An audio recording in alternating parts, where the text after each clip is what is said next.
बेखौ नागारनानै जे मोनसे सान्थि सुक्ति लाबोबाय बे थारैनो जोंनि रायजो राजाफोरनि थाखाय जोबोद गोमोथाव बाथ्रा। खमसे खम नोङो जुदि माबा मोनसे ल'नि खोथा बुंदोंबा बुं डिपुटि सिएम हिसाबै नाथाय गनांगौ बिथाङाबो गजानायखौ जों लुबैयो बे शब्दखौनोथ' मानो होननो बायो नोंलाय गबिन्द बोराय नोंथां।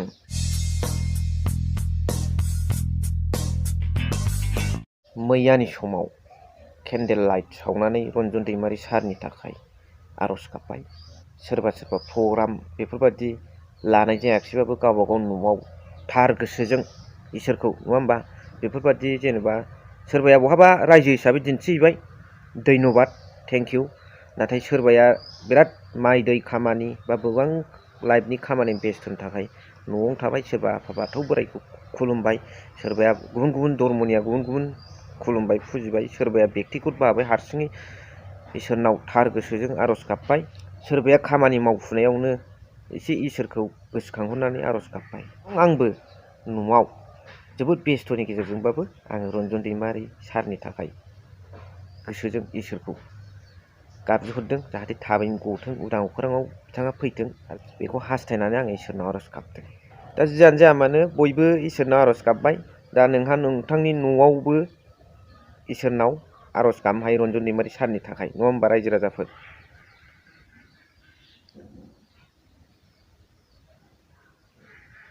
आरो दिनै रन्जन दैमारि सारनि हियारिं बेनि थाखायनोथ' मोनसे आर'ज गाबनाय हाबाफारि।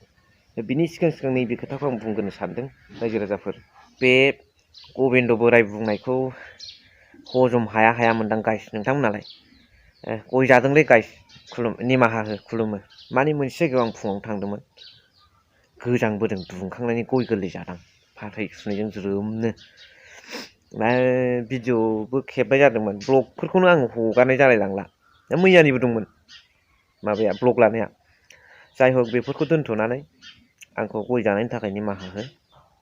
खुब इम्परटेन्ट खोथा सावरायनो थांगासिनो दं बे भिडिअ'नि गेजेरजों। এই ভিডিওর দ্বারা মানে খুব ইম্পৰ্টেণ্ট কণ্টেণ্ট আমি ডিছকাছ কৰিবলৈ গৈ আছোঁ। जे बुंदों सासे कनभिक्टेड जानाय सुबुंखौ पिस एग्रिमेन्टनि गेजेरजों बख'नो हाया, पलिटिकेलिबो बेखौ हाया, प्राइम मिनिस्टारा बुंबाबो हाया। मानसिफ्रा सानदोंमोन पिस एकर्डनि गेजेरजों गगोन, नाथाय बे गवा होननाय खोथा।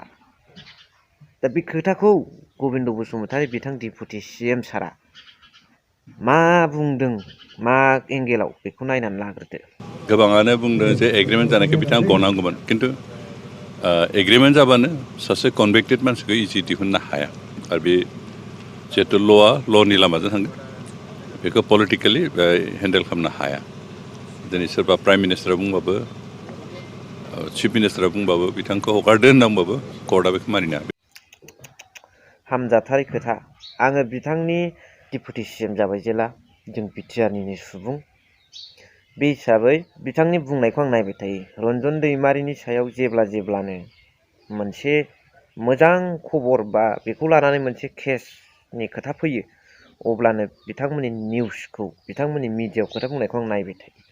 माब्लाबाबो इउपिपिएलनि दैदेनगिरिब्लाबो गुबुननि खुगानिफ्राय ओंखारा बे आलदा खोथा। सोरनिफ्रायबा रन्जन दैमारि सारनि सायाव ओंखारबावोसो मोजां खोथा। नाथाय गबिन्द बोराइनि खुगानिफ्राय माब्लाबाबो दिनैसिमाव आङो रन्जन दैमारि सारनि सायाव मोनसे बाख्नायनाय खोथा बिथाङा गथों बिथाङा थाबैनो गनांगौ होननाय शब्द आं खोनाफेराखै। माबा गनो मोनैफोरबादिसो बुङो। दिनैनि बे भिडिअ' क्लिप्सआव दामनानै होनायाबो बे रोखोमनि खोथा। आरे बाबा सुक्तिखौ जों मानो खालामदों? माखौथो लानानै सान्थि सुक्ति? सोरबाया जिग' जेलाव थैजासिम थानांगौबा बेखौथ' सान्थि सुक्ति होनाना। सान्थि सुक्ति जाबाय जेला बे गासिबो गनांगौ। आरो एग्रिमेन्टनि सिगां कनभिक्टेड जाखानाय होनदों। आरे बाबा बेफोरखौ लानानैथ' एग्रिमेन्ट ना। आरो बिनि सिगां जायाबा आन्दलन समाव जायाबा नों एग्रिमेन्ट जाखानानै जानोसै कनभिक्टेड। दा खोथाया जाहैबाय बेफोरखौ लानानैसो एग्रिमेन्ट खालामहैदों नङा होमबा इन्डियान गभर्नमेन्टजों सावरायनाया बिटिआर एग्रिमेन्टआ। दा बेखौबो लाफानांगौमोन एजेन्डायाव सोफानांगौमोन, नङाबा जों एग्रिमेन्टखौनो खालामा होननांगौमोन प्रमद बर' सारा। जों एग्रिमेन्टखौ खालामा बिथांनि गनायखौबो जों नांथारगौ रेहायखौबो जों नांथारगौ बिदि होननो हानांगौमोन नङाब्ला जों आन्दलनखौ रिस्टार्ट खालामफिनगोन सुरु खालामफिनगोन होननानै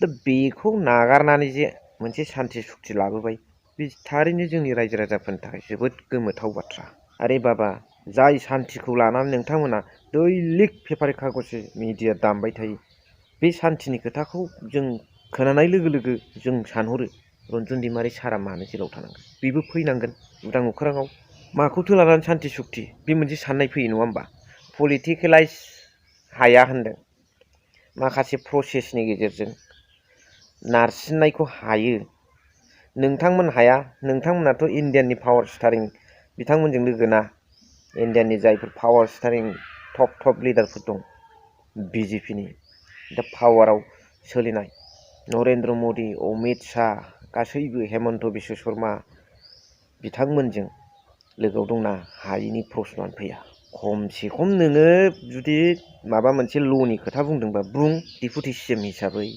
हिसाबै नाथाय गनांगौ बिथाङाबो गजानायखौ जों लुबैयो बे शब्दखौनोथ' मानो होननो बायो नोंलाय गबिन्द बोराय नोंथां मानो होननो बायो दिनैथ' आरो डिआर नाब्ला सारनि हियारिं दङ खोनासंसै बेनिफ्राय नेक्स्ट आपडेटखौ लाबोनोसै नेनानै थाबानो जाबाय मा सानो कमेन्ट्सनि गेजेरजों फोरमायहर थेंक इउ फर वाचिं लाभ इउ